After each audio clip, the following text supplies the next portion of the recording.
Hello everyone, I am Slow Rider. This is my world. Welcome to another video. This one didn't quite go the way I was planning it to, but we'll get to that in a second. You may remember, not that long ago in one of my previous videos, I was having problems with Calimoto.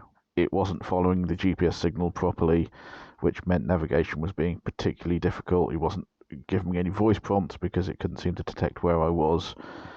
It was a bit of a mess.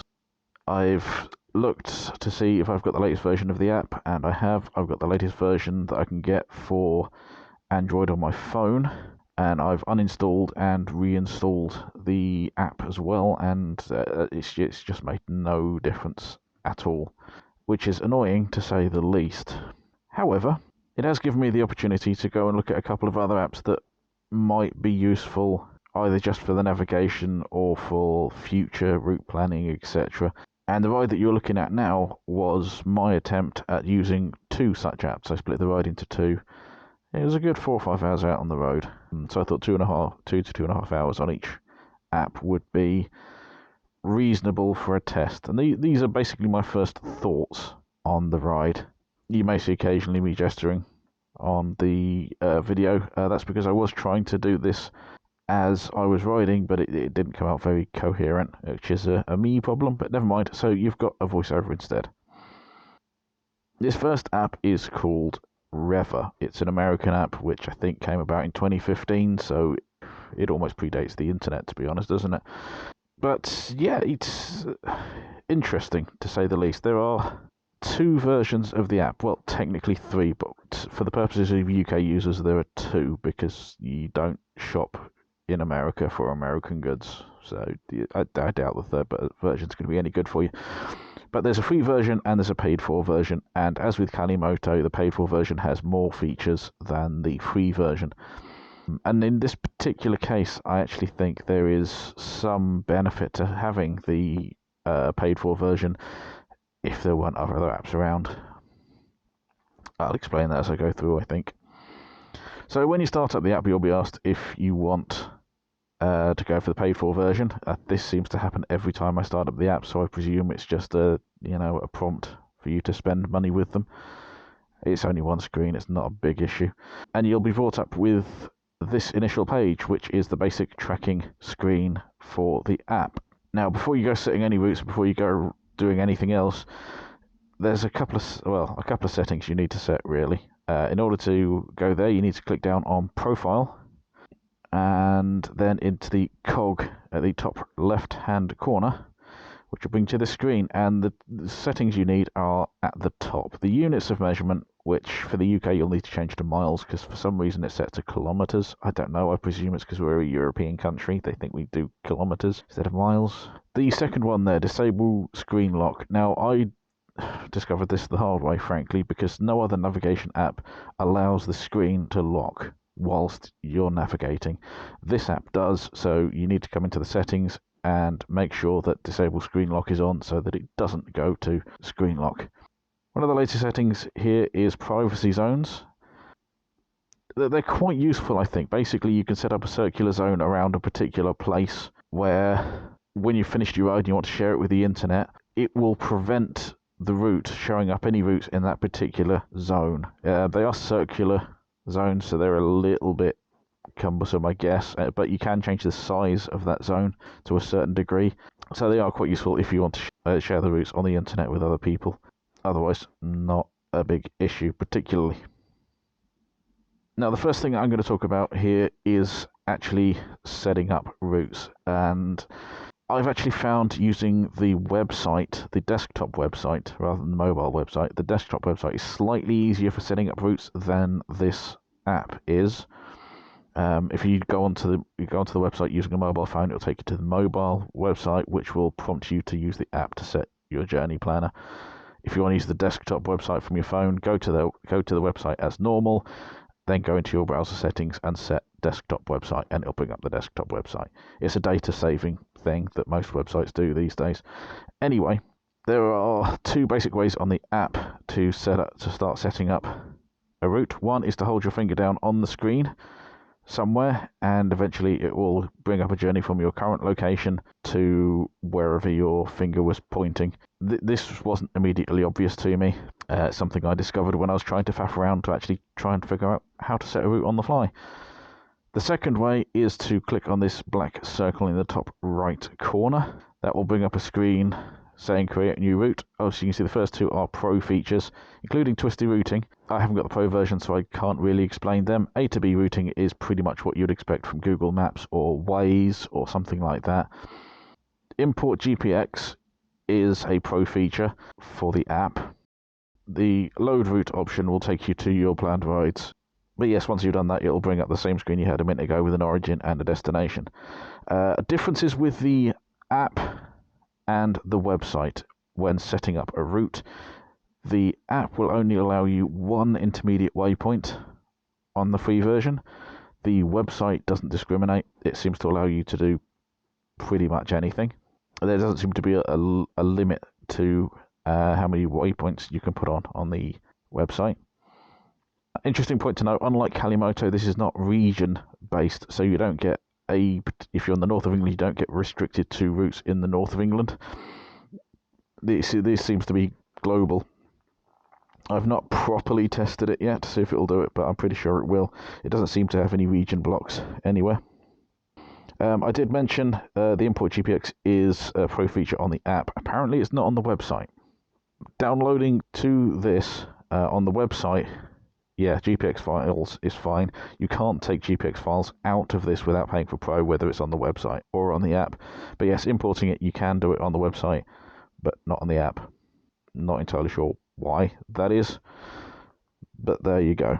At the bottom we have a few different options. Obviously we've been into profile, we've seen that. Participate is, how best can I describe this? It's like a series of challenges that can be set up, and I think you can set your own challenges up. I'm not certain on that, but the 5 that are there at the moment, 2 are in America, 1 is in Australia, 1 in New Zealand, and 1 in South Africa, so not much use to the British market at the moment. Discover is actually kind of interesting. It's a bit like the community sharing of routes. If you publish your route to the website, you can go to this page and go on and look around the map for various suggestions. As you can see at the top of the screen, there are a number of ways of doing it. Butler Maps is a pro one. I don't know what it does. I think there are a couple of other pro ones, and some that, because it's the UK, I guess there's no routes in there, no suggestions in there. Mixed surface and off-road areas, snow areas, they're not in here, but I think that's probably more an America thing. So paved roads, it'll show you routes that people have uploaded to the internet. On the website, it shows you all of the routes. On the app, it just gives you a little pinpoint to where they start. If you tap on the actual little tab, it'll bring up the route of where it goes very broadly on the map, and then there'll be a little menu, and we'll come to that in a few minutes' time to say exactly where that goes. But yeah, you get a few of them on there. A few suggestions from other riders. Staff picks I'm going to go to next, because that's basically where their staff, or at least I think it's their staff, look at your routes, or the routes that are uploaded, and go, yeah, that's a good route. And then racetracks is I think it's an odd thing, to be honest. I get why for a motorcycle app you might have racetracks on there, but this is basically just a list of well-known racetracks, essentially. I don't think it's a complete list either, but it's got some of the more main ones. Silverstone's on there, Donington Park, Aintree is on there, which is interesting. Isle of Man, obviously. You know, there's a few on there, but they're basically just, here's where a racetrack is. It's a nice idea. I don't think it really adds anything. The 5th option is rides, which brings up a menu. The ride feed, I think, is international routes, just randomly selected. My roads, this is actually a drop-down menu, and to get access to the drop-down menu, you click the little down arrow, and you get a menu that looks a little bit like this. Obviously, your username's at the top. I've blocked mine out, obviously, but you'll get your favourites. If you've marked any routes you really, really like as your favourites, they're there. Tracked routes are ones that you've actually ridden. Planned routes are ones that are planned. And offline rides are ones, if you've got the free version anyway, they're ones where when you've ended the ride, it's not been able to upload the ride to the internet in any form, even onto your basic account. It's not been able to sync to their servers. That's where they'll appear. On the pro version, you can just do offline rides. You can download the maps, I understand. When you've picked which one you got, there are 3 options at the top: tiles, list, and map. This one is tiles, where basically you get a square which has some of the details of the route, including date of time that you went on it, if it's or plan to go on it, if it's a planned ride, because you need to put that data in for some reason, and a little map. And then a like and a share and a comment box. Not used them, don't really know. The second one is a list, which is probably what most people are more used to. Basic information on the route, but no maps or anything like that. And the third one is map, and on the app it'll just show you where the routes actually start. When you click on them, it'll highlight it on the map and you'll get a little pop-up for the actual route. When you do pop up the route, you'll get a screen a little bit like this, which has a map of the actual route, and you select more, you can go to ride it again, and you'll get much more information about the route, including where you were quick and slow previously, the elevation changes on the route, total time it took you to go around there, and how much time you spent actually moving, which we'll come to shortly. When you started the ride, how far you went, what your average and maximum speeds were, and total ascent and maximum lift. There's a pro one there, which I presume is temperature. I don't know, that might be important in America, maybe, where temperatures get quite hot and quite cold. Who knows? So once you've set up your route, and I've blocked off where I was going because I was going home, but once you've set up your route, you click start, and you can either follow route line or you can get turn-by-turn navigation. Now, on the free version of the app, the turn-by-turn navigation is a one-time deal. After that, it's a pro option, and it will remind you of that every time after the use. I mean, it will give you a warning for the first use, but every time afterwards it will just say, no, this is a pro version. All turn-by-turn navigation does is give you the voice prompts. And they're pretty reasonable voice prompts, don't get me wrong, but that's basically all you get. Line of route is quite literally that, just line of route. It's a blue line that appears on the map, and it's up to you to follow it. As we can see on this screen, this is the screen you get when you're actually riding along. Eagle-eyed of you will notice as you ride around there are some things that are slightly out of date. On this particular screen, for example, there's Pendleton Broad Street Station, which hasn't existed for many decades. Don't know why it's there, but it is. But there do appear to be a number of them. There is a link for the open source mapping software where you can go and update, but what you'll find is that the map on the app is not as up to date as their website is, and even Rever's website is more up to date for the map than this is. So I could tell them that the station's not there, but you'll still see it on the app. It's a little weird, but the roads seem to all be up to date. It's just things like those stations. I don't get it. On the subject of updating, though, as I say, it's open source, the map.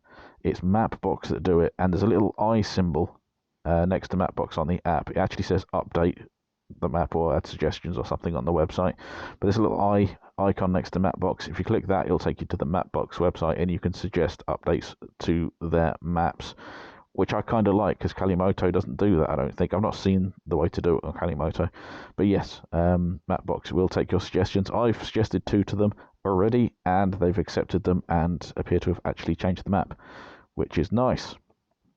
Other things you'll notice on here, obviously temperature, which way is north.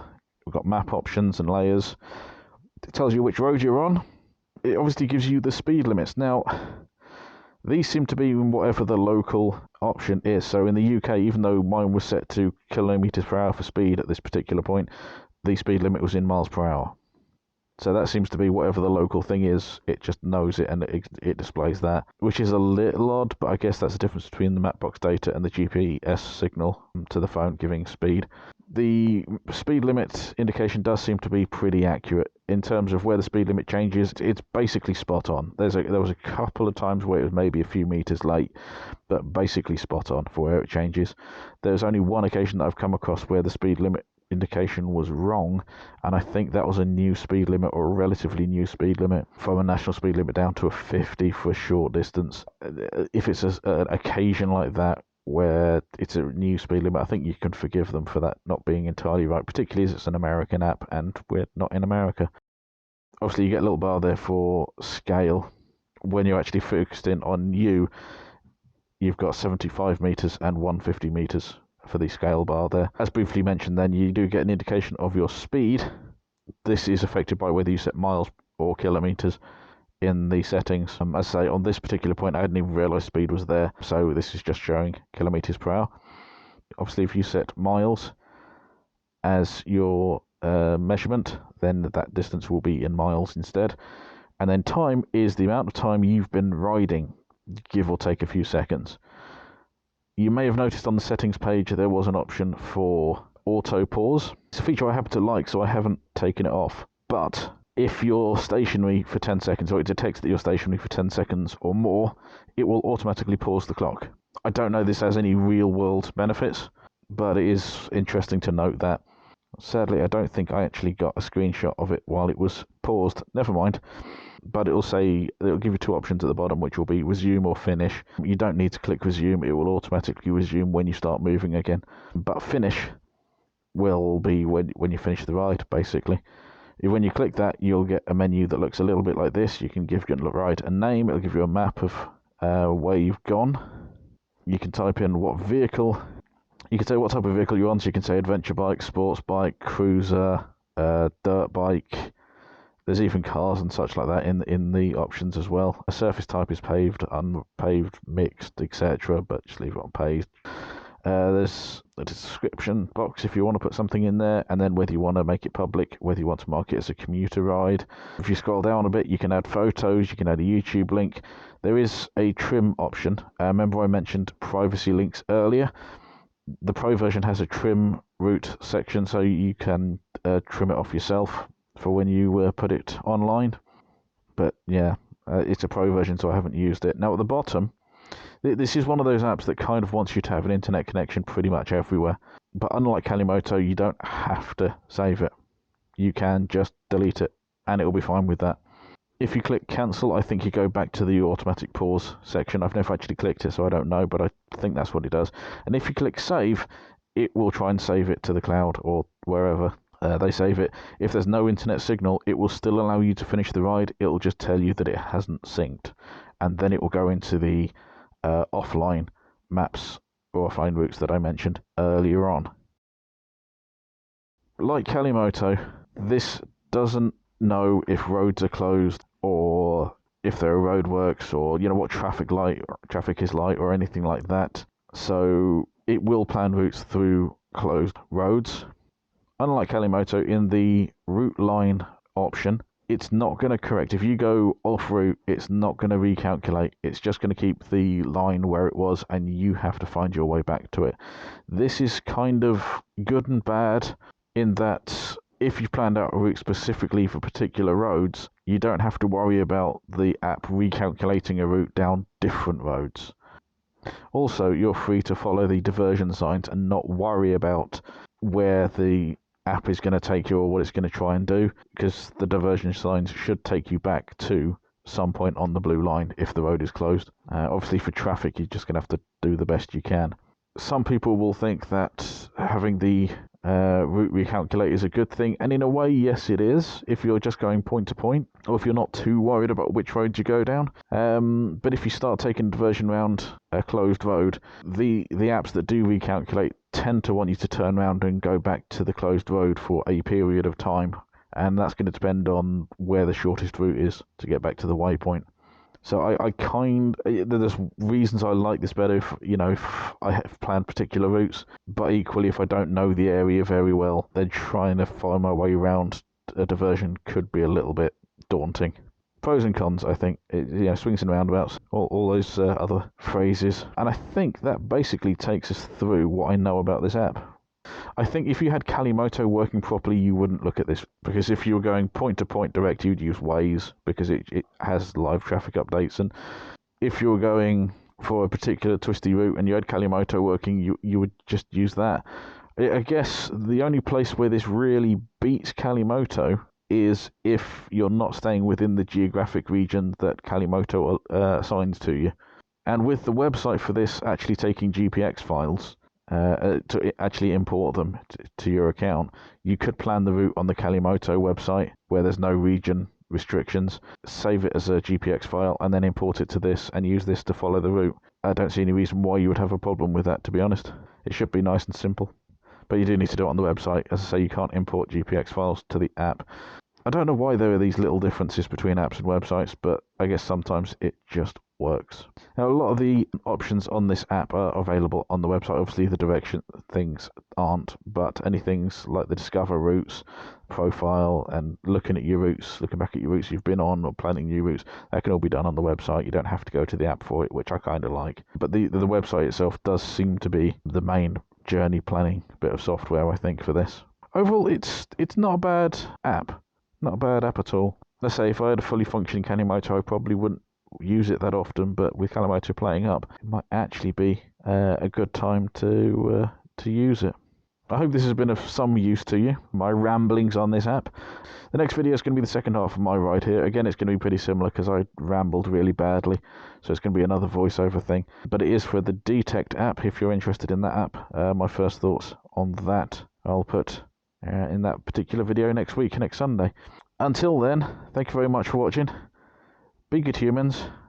Ta-ta for now.